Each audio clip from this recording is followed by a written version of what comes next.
नमो नमः। सुप्रभातम दोस्तों, नमस्कार। आज की क्लास में हम चरत्व संधि पढ़ेंगे दोस्तों। पिछली क्लास में हमने दोस्तों इष्टुत्व एवं जसत्व संधि पढ़ी थी। दोस्तों, जो चरत्व संधि है उसका सूत्र है खरीच। क्या है दोस्तों? खरीच। इसकी वृत्ति है दोस्तों खरी परे जलाम चरह शिव। खरी मतलब खर प्रत्याहार। खर क्या है दोस्तों? प्रत्याहार है। ठीक है, खर प्रत्याहार है। और खर प्रत्याहार के अंतर्गत कौन कौन से वर्ण आते हैं दोस्तों? प्रत्येक वर्ग का पहला अक्षर, प्रत्येक वर्ग का पहला अक्षर, दूसरा अक्षर और तीनों शय। ठीक है दोस्तों, तीनों शय ये खर प्रत्याहार के अंतर्गत आने वाले वर्ण है। इन वर्णों के परे रहने पर, परे मतलब बाद में रहने पर झल, झल वर्णों को, झल बोले तो झल के अंतर्गत आते हैं दोस्तों प्रत्येक वर्ग का पहला, दूसरा, तीसरा, चौथा और तीनों से तालव्य, मूर्धन्य और दंती से के स्थान पर चर अर्थात चरत्व हो जाता है। चर मतलब होता है वर्ग का पहला वर्ण। ठीक है, अगर क वर्ग है तो क हो जाएगा, च वर्ग है तो च हो जाएगा। ठीक है, क्या होता है दोस्तों? आदेश होता है। क्या होता है? आदेश होता है। खर वर्ण बाद में होने पर शर्त क्या है दोस्तों? किसी भी वर्ग का पहला या दूसरा वर्ण हो या तीनों से में से कोई सा भी वर्ण हो तो झल प्रत्याहार के अंतर्गत या झल वर्णों को क्या होता है? चरत्व होता है, उसी वर्ग का पहला अक्षर हो जाता है। दोस्तों, इस संधि का उदाहरण है शद प्लस कारह। शद प्लस कारह, यहाँ जो शद में द है दोस्तों, इस द के स्थान पर क्या होगा? तय हो जाएगा। लेकिन शर्त क्या थी कि किसी भी वर्ग का पहला दूसरा अक्षर मिलना चाहिए या तीनों से में से। तो यहाँ हमें के जो है के वर्ग का पहला अक्षर मिल रहा है। क्या मिल रहा है? पहला अक्षर मिल रहा है। ठीक है दोस्तों, इसलिए यहाँ द के स्थान पर द का पहला अक्षर हो जाएगा। द का पहला अक्षर क्या होगा? पहला अक्षर क्या होगा दोस्तों? तय हो जाएगा। क्या हो जाएगा? तय हो जाएगा। और क्या बन जाएगा दोस्तों? सत्कारः। क्या बन जाएगा? सत्कारः। अगला उदाहरण है दोस्तों तद प्लस शमः। तद प्लस शमः, यहाँ पर भी दोस्तों द के स्थान पर तय हो जाएगा। तद द के स्थान पर क्या हो जाएगा? तय हो जाएगा। और शर्त क्या थी कि उस झल वर्ण के बाद में क्या होना चाहिए? झल वर्ण के बाद में खर प्रत्याहार के अंतर्गत आने वाले वर्ण होने चाहिए बाद में। तो खर प्रत्याहार के अंतर्गत पहला दूसरा अक्षर आता है दोस्तों और तीनों से आता है। तो यहाँ हमें शय मिल गया है, दंती से मिल गया है, इसलिए द के स्थान पर तय हो जाएगा। और क्या बन जाएगा? तत्समः। क्या बन जाएगा? तत्समः। उद प्लस तीर्ण, यहाँ पर दोस्तों वर्ग का पहला अक्षर मिल रहा है हमें बाद में, इसलिए द के स्थान पर क्या हो जाएगा? तय हो जाएगा। और क्या बन जाएगा? उत्तीर्ण। क्या बन जाएगा दोस्तों? उत्तीर्ण। अगला उदाहरण है उद प्लस कीर्ण। यहाँ पर भी दोस्तों जो की है वो क वर्ग का पहला अक्षर है क, और द के स्थान पर क्या हो जाएगा? यहाँ पर तय हो जाएगा दोस्तों। और क्या बन जाएगा? उत्कीर्ण बन जाएगा। ठीक है दोस्तों, अगला उदाहरण है लब प्लस शते। लब प्लस शते, यहाँ पर दोस्तों बह। क्या है दोस्तों? बह। और बह के बाद में आपको क्या मिल रहा है? से। तीनों से में से एक से मिल गया, इसलिए यहाँ बह के स्थान पर उसी वर्ग का क्या हो जाएगा दोस्तों? उसी वर्ग का तीसरा अक्षर होता है। तो बह के स्थान पर क्या होगा दोस्तों? भय के स्थान पर दोस्तों प हो जाएगा। भय प वर्ग का अक्षर है, इसलिए भय का प्रथम अक्षर क्या होता है दोस्तों? प होता है। और क्या बन जाएगा? लप्स्यते। क्या बन जाएगा? लप्स्यते। अगला उदाहरण है दोस्तों उद प्लस पन्नः। उद प्लस पन्नः, यहाँ पर दोस्तों द के बाद में आपको क्या मिल रहा है दोस्तों? द के बाद में वर्ग का पहला अक्षर मिल रहा है, इसलिए पे क्या है? वर्ग का पहला अक्षर है पे, इसलिए यहाँ पर क्या हो जाएगा? द के स्थान पर तय हो जाएगा। और क्या बन जाएगा? उत्पन्नः। अगला उदाहरण है दोस्तों स्मिद्ध प्लस शु। स्मिद्ध प्लस शु, यहाँ पर जो ध है ध के बाद में हमें तीनों से में से दंती से मिल गया है, इसलिए यहाँ पर ध के स्थान पर इसी वर्ग का पहला अक्षर, ध का पहला अक्षर क्या होता है दोस्तों? त, क्योंकि त वर्ग का ही ध है। त थ द ध चौथा अक्षर है, तो इसी का पहला अक्षर क्या हो जाएगा दोस्तों? तय हो जाएगा। ठीक है, और तय होने पर क्या बन जाएगा? समित्सु। क्या बन जाएगा दोस्तों? समित्सु। अगला उदाहरण है तद प्लस परह। यहाँ पर द के बाद में दोस्तों वर्ग का पहला अक्षर मिल रहा है तय। ठीक है, वर्ग का पहला अक्षर है ये, तो यहाँ पर क्या हो जाएगा? द के स्थान पर तय हो जाएगा और क्या बन जाएगा? तत्परः। युयुध प्लस शवः। यहाँ पर भी दोस्तों क्या होगा? द के स्थान पर क्या हो जाएगा? तय हो जाएगा, क्योंकि बाद में हमें से मिल रहा है, दंती से, इसलिए ध के स्थान पर ध का पहला अक्षर क्या होता है? ध वर्ग। ध जिस वर्ग का है, मतलब ध तय वर्ग का है, तो तय वर्ग अपने आप में पहला अक्षर है तय, इसलिए क्या हो जाएगा? युयुत्सव। युयुत्सव बन जाएगा दोस्तों। ये तो संधि थी अपनी चर्तु संधि। अब हम अगली संधि पढ़ने जा रहे हैं और उसका नाम है दोस्तों अनुस्वार संधि। बहुत ही सरल संधि है दोस्तों। इसका सूत्र है दोस्तों मौनुस्वारः, और ये सूत्र ये कहता है दोस्तों मान्तस्य पदस्यानुस्वारः स्याद् हलि। मान्तस्य, मान्तस्य मतलब होता है पद के अंत में स्थित में, पदांत में। ठीक है, पदांत में, पदांत मतलब पद के अंत में स्थित में, पदस्या अनुस्वार। मांत मतलब में जिसके अंत में हो, पदस्य मतलब पद के, जिस पद के अंत में क्या हो? में हो। पद के अंत में में हो, उसके स्थान पर क्या होता है? अनुस्वार, मतलब अनुस्वार होता है। क्या होता है दोस्तों? अनुस्वार हो जाता है उसको। हली मतलब क्या होना चाहिए? हल वर्ण बाद में होना चाहिए। मतलब में को क्या होता है? अनुस्वार होता है। कब होता है? बाद में हल वर्ण होने पर। बाद में क्या हो? हल, और बोले तो व्यंजन। ठीक है, यदि बाद में व्यंजन अक्षर मिल जाए आपको, तो वहाँ पर क्या होगा दोस्तों? में को अनुस्वार हो जाएगा। पहला उदाहरण है हरिम प्लस वंदे। यहाँ दोस्तों हरिम जो है उस में क्या है दोस्तों? में क्या है? हरिम एक शब्द है दोस्तों, और ये पद है। ठीक है दोस्तों, सुबंत पद है ये, और सुबंत पद होने के कारण में क्या है? पदांत है। या में जो क्या है? पद के अंत में है, हरिम का में। और पदांत में के स्थान पर अनुस्वार होता है कब? जब बाद में हल वर्ण हो या व्यंजन वर्ण हो। तो दोस्तों वंदे का जो वे है वो हल वर्ण है, इसलिए यहाँ में के स्थान पर अनुस्वार हो जाएगा और क्या बन जाएगा? हरिम वंदे। क्या बन जाएगा दोस्तों? हरिम वंदे। अगला उदाहरण है दोस्तों सत्यम वद। यहाँ पर भी दोस्तों में के स्थान पर अनुस्वार हो जाएगा। क्या हो जाएगा? में के, सत्यम का जो में है उसके स्थान पर क्या हो जाएगा दोस्तों? अनुस्वार हो जाएगा। और क्यों होगा दोस्तों? बाद में यदि व्यंजन वर्ण है, तो बाद में हमें व्यंजन वर्ण मिल रहा है, इसलिए यहाँ अनुस्वार हो गया और क्या बन जाएगा? सत्यम वदः। सत्यम वद।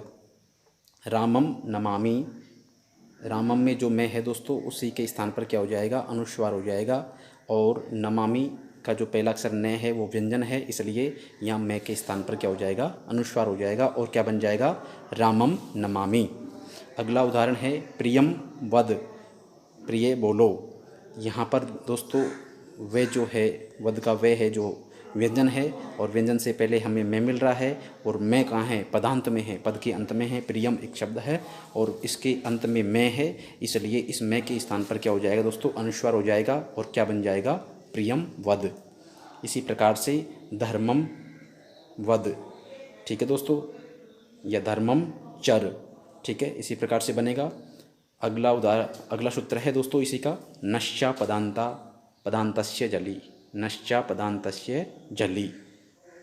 नस्य मस्य च पदान्तस्य जलि अनुस्वार स्यात् हलि। इस सूत्र की वृत्ति है नश्य मस्य च पदान्तस्य जलि अनुस्वार स्यात्, अर्थात ने और में, नश्च ने और च। ठीक है दोस्तों, नश्च ने और नैश्च, ने और ने, मतलब मैं तो पहले पूर्व सूत्र में आ गया है, और उसके अलावा इस सूत्र में, मतलब मैं तो पहले सूत्र में आ चुका है मौनुस्वार्य में, अब इसमें नश्च मतलब ने और, चे मानी और, में और ने, पदांत में, मतलब ए पदांत, यहाँ चा पदांत मतलब ए पदांत, ठीक है। यहाँ दीर्घ संधि हो रही है तो क्या हो गया, यहाँ चा पदांत मतलब क्या होता है, देखो चे प्लस ए पदांत, ठीक है, ए पदांत। यहाँ क्या था दोस्तों, दोनों के स्थान पर क्या हुआ था, चे में ए और इन अपदांत का ए इसके स्थान पर दीर्घ संधि होकर के चा पदांत बना था, ठीक है। तो मतलब चे ए पदांत मतलब में और ने ए पदांत, ए पदांत में और ने के स्थान पर क्या होता है, अनुस्वार होता है जली, मतलब जल वर्ण बाद में हो, ठीक है दोस्तों। ए पदांत, ए पदांत मतलब पद के बीच में, ए पदांत क्या होता है, पद के बीच में ने और में, ने और में को, में का क्या होता है, अनुस्वार होता है, क्या होता है दोस्तों, अनुस्वार होता है। कब होता है दोस्तों, जलवर्ण, जलवर्ण बोले तो प्रत्येक वर्ग का पहला, दूसरा, तीसरा, चौथा और तीनों से और है के रहने पर, मतलब बाद में वर्ग का पहला, दूसरा, तीसरा, चौथा या तीनों से या है में से कोई एक वर्ण मिलता है तो वहाँ पर दोस्तों क्या होता है, अनुस्वार होता है ए पदांत ने और में के स्थान पर। पूर्व सूत्र के द्वारा तो केवल पदांत में स्थित में को ही अनुस्वार किया जा रहा था, और इस सूत्र के द्वारा नश्चा पदांता जली सूत्र के द्वारा ए पदांत ने और में के स्थान पर, दोनों के ही स्थान पर अनुस्वार होता है दोस्तों। यशान प्लस शी ये पूरा एक शब्द है और उसके बीच में ने आ रहा है तो ए पदांत ने के स्थान पर क्या होता है, अनुस्वार होता है। लेकिन दोस्तों क्या था, शर्त ये थी कि जलवर्ण बाद में होना चाहिए, और जलवर्ण देखो प्रत्येक वर्ग का पहला, दूसरा, तीसरा, चौथा अक्षर और तीनों से और है, तो यहाँ हमें से मिल गया है, इसलिए ने के स्थान पर क्या हो जाएगा दोस्तों, अनुस्वार हो जाएगा। और क्या बन जाएगा, यशांसी, क्या बन जाएगा दोस्तों, यशांसी बन जाएगा। अगला उदाहरण है वाशान प्लस शी, यहाँ पर भी ने है दोस्तों और बाद में से है, इसलिए ने के स्थान पर अनुस्वार हो जाएगा और क्या बन जाएगा, वाशांसी। पयान प्लस शी, यहाँ पर भी दोस्तों ने के अनुसार हो जाएगा, क्या बन जाएगा, पयांसी।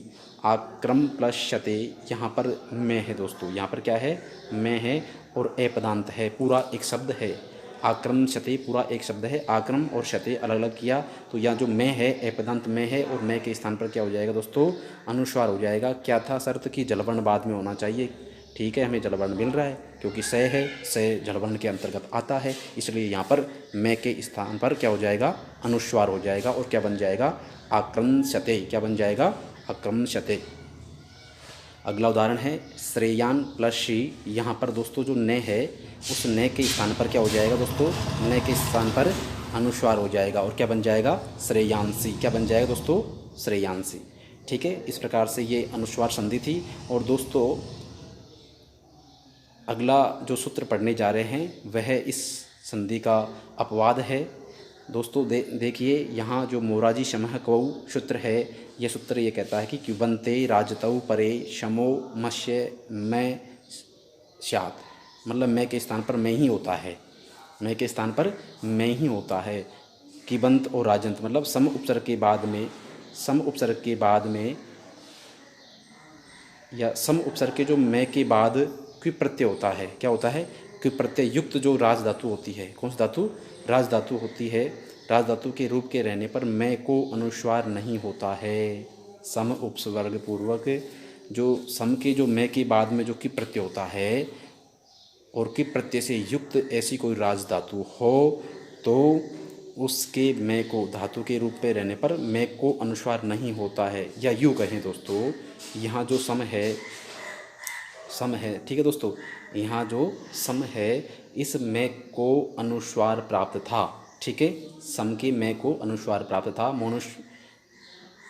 नश्चा पदांत जलिशे, ठीक है, नश्चा पदांत जलिशे में को अनुस्वार प्राप्त था, लेकिन ये सूत्र ने इसे निषिद्ध कर दिया। मोराजी समय को ये कहता है कि यदि सम उपसर्ग के में के बाद क्विप प्रत्यय युक्त राज धातु के रूप में रहने पर में को अनुस्वार नहीं होता है। अब यहाँ जो राज धातु है, राज धातु की प्रत्यांत है, यहाँ राज धातु थी, ठीक है दोस्तों, और राज धातु से क्विप प्रत्यय किया गया था, क्या, क्विप प्रत्यय किया गया था, और क्विप प्रत्यय करने के बाद में क्या बनता है, राट बनता है, ठीक है।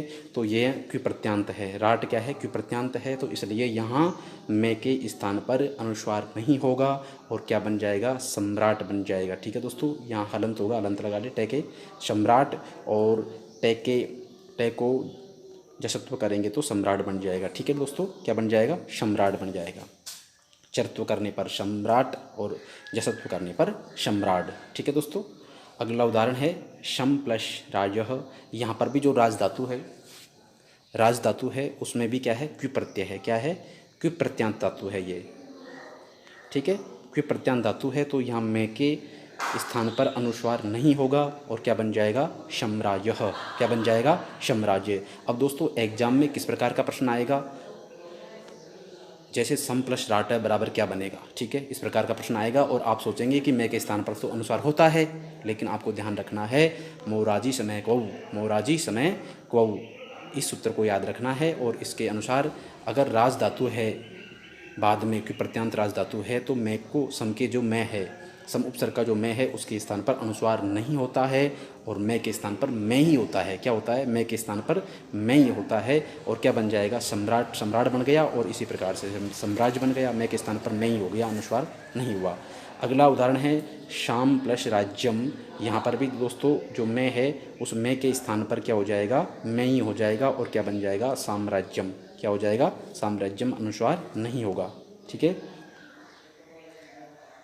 दोस्तों, अब हम पढ़ने जा रहे हैं अनुस्वार परसवर्ण संधि। अनुस्वार परसवर्ण संधि। ठीक है दोस्तों, और इसका सूत्र है अनुस्वारस्य ययि परसवर्णः। क्या है दोस्तों? अनुस्वारस्य ययि परसवर्णः। ये सूत्र ये कहता है दोस्तों अनुस्वार को परसवर्ण होता है। अनुस्वार, अब से पहले हमने मौनुस्वार नश्चा पदांता जली के अंतर्गत जो अनुस्वार के युक्त संधि से युक्त शब्द पढ़े थे, उदाहरण पढ़े थे, उन्हीं में जो अनुस्वार हो रहा है, ऐसे अनुस्वारों को क्या होगा दोस्तों? परसवर्ण होगा। पर मानी बाद वाला, सवर्ण मानी समान। परसवर्ण मतलब बाद वाले के समान होगा। क्या होगा दोस्तों? जैसे यदि उनके आगे क्या हो? ये मतलब तीनों से और है को अलावा कोई भी व्यंजन, तीनों से और है के अलावा कोई सा भी व्यंजन हो तो वहाँ अनुस्वार के स्थान पर परसवर्ण होता है। और देखिए दोस्तों, जैसे मान लीजिए परसवर्ण जो होता है न या मैं के बाद में आपको जो अक्षर मिलेगा, जिस वर्ग का अक्षर मिलेगा, उसी वर्ग का अंतिम अक्षर हो जाएगा। उसी वर्ग का क्या हो जाएगा? अंतिम अक्षर हो जाएगा। और दोस्तों यहाँ पर दो संधि रूप बनेंगे, संधि के दो रूप बनेंगे, एक तो अनुस्वार और एक परसवर्ण। ठीक है दोस्तों। अब देखिए दोस्तों, यहाँ जा अन प्लस कितः, यहाँ पर न को अनुस्वार हो गया। क्या हो गया? अनुस्वार हो गया और क्या बन गया? अंचितः। अंचित अंकित है दोस्तों, यहाँ अंकित कर दे इसको, अंकितः। ठीक है, न के स्थान पर अनुस्वार हो गया नश्चा पदांता जली, पद के बीच में है इसलिए यहाँ पर नश्चा पदांता जली से क्या हो गया? अनुस्वार हो गया। और अंकित इस प्रकार से बन जाता है, लेकिन फिर इसके बाद में हमने सूत्र पढ़ा है अनुस्वारस्य यही परसवर्ण। अनुस्वार को क्या होता है? परसवर्ण, बाद वाला जो अक्षर है उसका अंतिम अक्षर हो जाता है। अब बाद में क्या था दोस्तों? के। क्या था? के। भाई न के बाद में क्या था दोस्तों? के था, तो के का अंतिम अक्षर क्या होता है? गे। क्या होता है दोस्तों? गे होता है।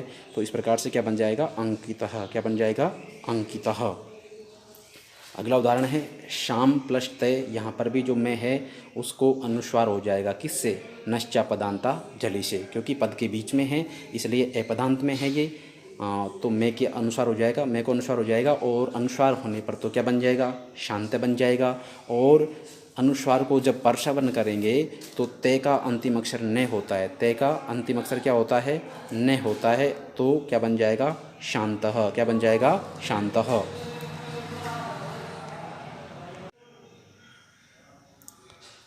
अगला उदाहरण है गुम प्लस फित। यहाँ पर दोस्तों जो गुम का मैं है उसको नश्चा पदांता जली से क्या हो जाएगा? क्या हो जाएगा दोस्तों? अनुस्वार हो जाएगा। ठीक है, और अनुस्वार होने के बाद में फे जो वर्ण है ये पे वर्ग का है। कौन से वर्ग का है? पे वर्ग का है। ठीक है, ये कौन से वर्ग का है? पे वर्ग का है। और पे वर्ग का जो अंतिम अक्षर है क्या है? मैं है। क्या है? मैं है। इसलिए क्या हो जाएगा? अनुस्वार को परसवर्ण में हो जाएगा और क्या बन जाएगा? गुम्फित। क्या बन जाएगा? गुम्फित। तो दो रूप बनेंगे, गुम्फित और गुम्फित। ठीक है दोस्तों। अगला उदाहरण है अन प्लस चितः। यहाँ पर दोस्तों क्या है? न के स्थान पर क्या हो जाएगा, अनुस्वार हो गया तो अंचित बन जाएगा, और पर श्रवण हो जाएगा, च का अंतिम अक्षर यह होता है और क्या बन जाएगा, अंचितः। क्या बन जाएगा दोस्तों, अंचितः। तो दोस्तों आज की क्लास में इतना ही, धन्यवाद।